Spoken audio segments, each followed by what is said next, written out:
السلام عليكم ورحمة الله وبركاته. magacayga waxa la yiraahdaa Yurub Cabdi Cali. Ilmaha yar baan haystaa sanadii bar buu jiray.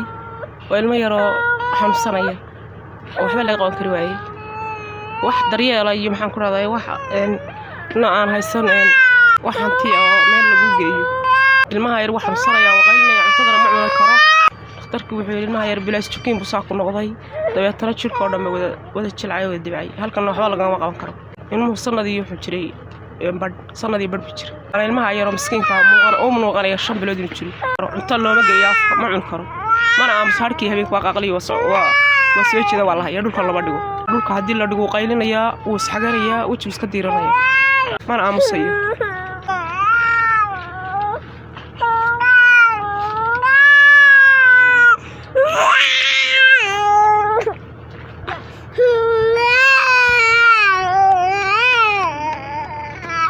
الحمد لله رب العالمين ولا ليال sida gabadhaasi waxa weeyaan sheegtay wiilka yar waxa weeyaan way ku dayacan tahay dalkana waxa weeyaan waxba laga qaban maayo baa la yiri wiilka yar waxa weeyaan gabadhu kama seexato oo waxa weeyaan kama fadhiisato oo waxa weeyaan ma ogolaan dhulka la dhigo oo waxa weeyaan cunto ma qaadanayo sida daraaddeed reerkan oo reer iska danyaro oo ma jiro waxa weeyaan hanti ay dibadda ugu qaadaan sida daraaddeed waxa weeyaan waxaan ka codsanaynaa dadka muxsiniinta ee walaalaha ilaahay tabaaraka wa tacaala wuxuu yiri waxa weeyaan waxa weeyaan gargaara oo waxa weeyaan sadaqadu waa wax muhiim ah oo waxa weeyaan diinta islaamku ay boorisay sida daraaddeed waxaan ka codsanaa dadka muxsiniinta ee walaalaha inay waxa weeyaan reerka wiilka yar waxa weeyaan uu ku xanuunsanayo wad garan kartaa qof waxa weeyaan qof ku xanuunsanayo oo waxa weeyaan aan seexanayn oo cunto ku qaadanayn oo waxa weeyaan aan dhulka ogolayn la dhigo oo waxa weeyaan aad iyo aad u rafaadsan muddo dheer bay gabadhu waxa weeyaan saa ku ahayd ilmaha yar ilaa maalinta u dhashay ilaa yawmin hada sida daraaddeed waxa la doonayaa walaalayaal inaad gabadha waxa weeyaan